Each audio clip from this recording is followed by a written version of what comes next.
सबकी आ जाए।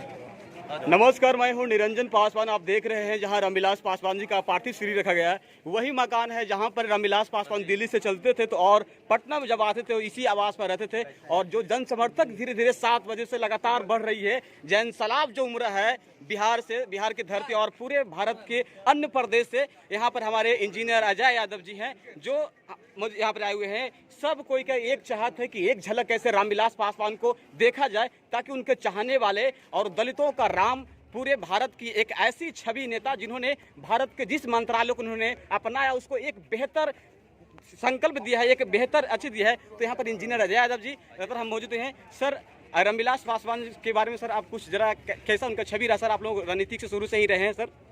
जैसा कि आपने कहा, वाकई ये दलितों के राम है।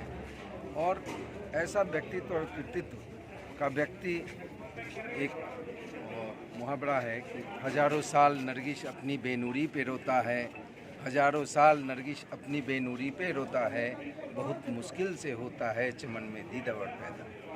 रामविलास पासवान ऐसे व्यक्तित्व और कृतित्व के व्यक्ति रहे क्या सर लग शान ही नहीं है, तो आप लीडर।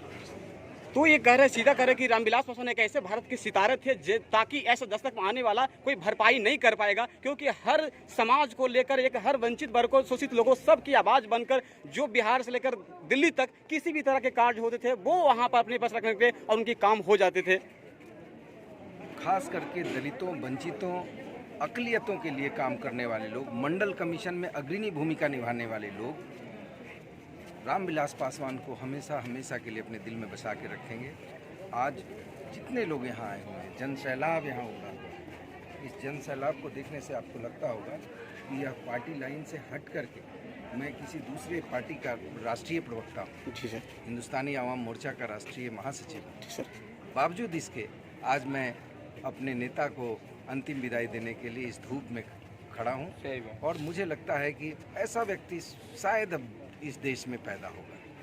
तो आप सुन रहे हैं कि इंजीनियर यादव जी बोल रहे हैं कि वह ऐसा व्यक्ति शायद अब मिलने वाला नहीं मिल पाएंगे। इनकी एक कहावत था कि धरती गूंजे आसमान, रामविलास पासवान। लेकिन ये इतिहास बदलने वाली है कि धरती गूंजे आसमान, लेकिन अब आपके पास नहीं रहे रामविलास पासवान। वैसे नेता थे, बिहार के एक अच्छे छवि वाले नेता थे। तो देखिए जो जैन सलाब उम्र है, आज पटना इसके पूरी आवास पर, जो दिल्ली से आने के बाद रामविलास पासवान वही आवास है जहाँ पर रहते थे और आकर आज वहीं उनका बेसमानी दी जा रही है। और इसके बाद कुछ कार्यक्रम है जो यहाँ से निकाला जाएगा। और यूपी से भी बहुत जो है लोग आए हुए हैं। चलो, यूपी आपका क्या नाम क्या हुआ आपका? ये अनूप कुमार रावत नाम है। अच्छा। और माननीय पासवान जी के साथ हम लोगों ने 17 साल कम से कम काम किया है।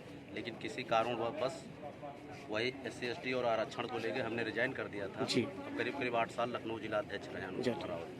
आज मौजूदा समय में हम राष्ट्रीय कल्याण मंच का एक संगठन चला रहे हैं जो सामाजिक संगठन है। लेकिन पासवान जी हम लोगों के नेता थे, उनकी वजह से हम लोगों ने बोलना सीखा है, उनकी वजह से हम लोगों ने समाज में संघर्ष करना सीखा है। वो पूरे शोषित, वंचित, SC ST OBC माइनॉरिटी के लिए, पूरे सभी के लिए वो काम करते थे। और उनके जैसा व्यक्तित्व वाला व्यक्ति कोई दूसरा और नहीं हो सकता। सर, ऐसा लग रहा है कि जो उत्तर प्रदेश में हाथरस कांड हुई है, जिससे एक नाबालिका को जो न्याय मिलना चाहिए, कैसा मौजूदा समय लग रहा है कि उस पे हम लोगों ने बहुत धरना प्रदर्शन किया है। अपनी विधानसभा से लेकर स्टेट तक पूरा धरना प्रदर्शन किया है। लेकिन अब नए उसमें हथकंडे निकाले जा रहे हैं। वो वहाँ उत्तर प्रदेश सरकार की चाल है, ठीक है, क्योंकि वो लड़की जो थी वो दलित समाज की थी। और दलित समाज को, शोषित वंचित समाज को न्याय मिलना इतना आसान नहीं, क्योंकि आज भी सामंतवाद पूरी दुनिया में हावी है।